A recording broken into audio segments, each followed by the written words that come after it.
AS Numani, Bundelkhand इंसाफ सेना का राष्ट्रीय अध्यक्ष हूँ।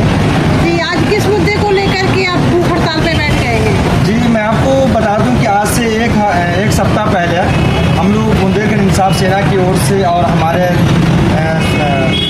जनपद बांदा के हमारे बड़े भाई हैं जयराम सिंह जी, जो हमेशा सामाजिक कार्य करते रहते हैं, हम सभी लोग मिलकर के DM बांदा से हम लोगों ने ये मांग की थी कि जिस तरीके से फॉरेस्ट विभाग में एक साल में लगभग करोड़ों पेड़ लगाए जाते हैं, लेकिन पता ही नहीं चलता कि पौधे जाते हैं तो कहाँ जाते हैं, आखिर इसकी देखरेख क्यों नहीं होती है? क्या ये केवल कागजी तौर पे केवल ये लोग दिखाते हैं या केवल ज़मीनी स्तर पे लोग काम कर रहे हैं? तो हम लोगों ने DM बांदा से ये मांग की थी कि तत्काल इसकी सीबीआई जांच कराई जाए और आने वाले दिनों में अगर जो भी पौधे लगाए जाएँ तो उसकी एक समिति तैयार की जाए और एक टीम गठित की जाए और उस टीम के अंदर में पूरे तौर पे जितने भी पौधे लगाए जाते हैं उसका पूरा निरीक्षण कराया जाए कि वास्तव में जो पौधे हम लगाए हैं वो पौधे वास्तव में अभी जिंदा है कि नहीं है। इन तमाम मुद्दों को लेकर के दूसरा हमारा सबसे बड़ा सवाल ये भी था कि केन नदी को अगर 10 साल के लिए नहीं बंद किया गया, वहाँ का अवैध खनन या खनन किसी भी तरीके से 10 साल के लिए नहीं बंद किया जाता है, तो आने वाले दिनों में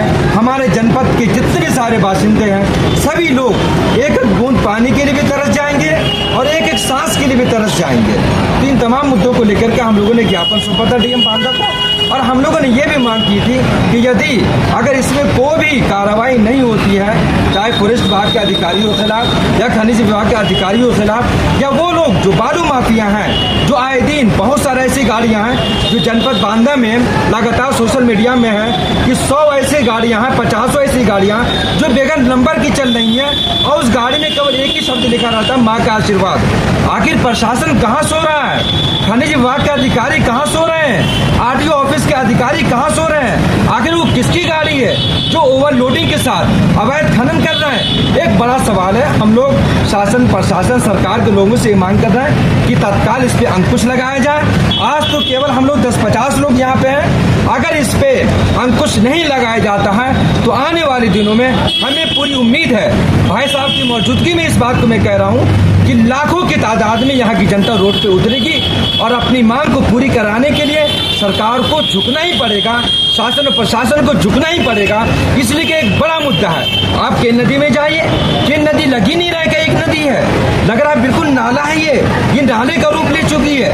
बिल्कुल बाहरी लोग आकर के अवैध खनन कर रहे हैं, फिर भी यहाँ के लोग खामोश है, यहाँ का प्रशासन खामोश है। इसलिए आज हम लोगों का ये एक टेलर है, हम लोग अभी पिक्चर बनना बाकी है। आज हम लोग प्रशासन को जगाने के लिए आए, इसलिए आज हम लोग भूख हड़ताल पे बैठे हैं और उस वक्त तक बैठे रहेंगे जब तक हम लोग की मांगे नहीं पूरी होती है।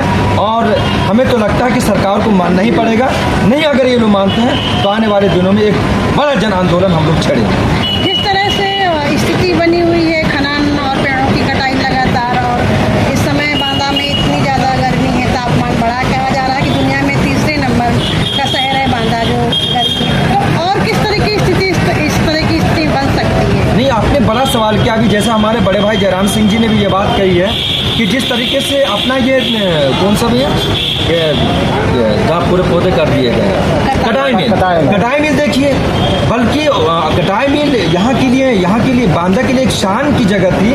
जैसे भैया ने ये बात कही, काश अगर उसे पार्क बना दिया जाता तो लाखों लोगों को वहाँ पे घूमना टहलना, बच्चों को भी हर तरीके से एक सुविधा मिलती। लेकिन सरकार किसी भी तरीके से उनको पेड़ लगानी चाहिए तो वो लोग पूरे तौर पर काट रहे हैं। हम ये भी मांग कर रहे हैं आपके चैनल के माध्यम से कि जो भी पौधे बचे उसे तत्काल रोक दिया जाए।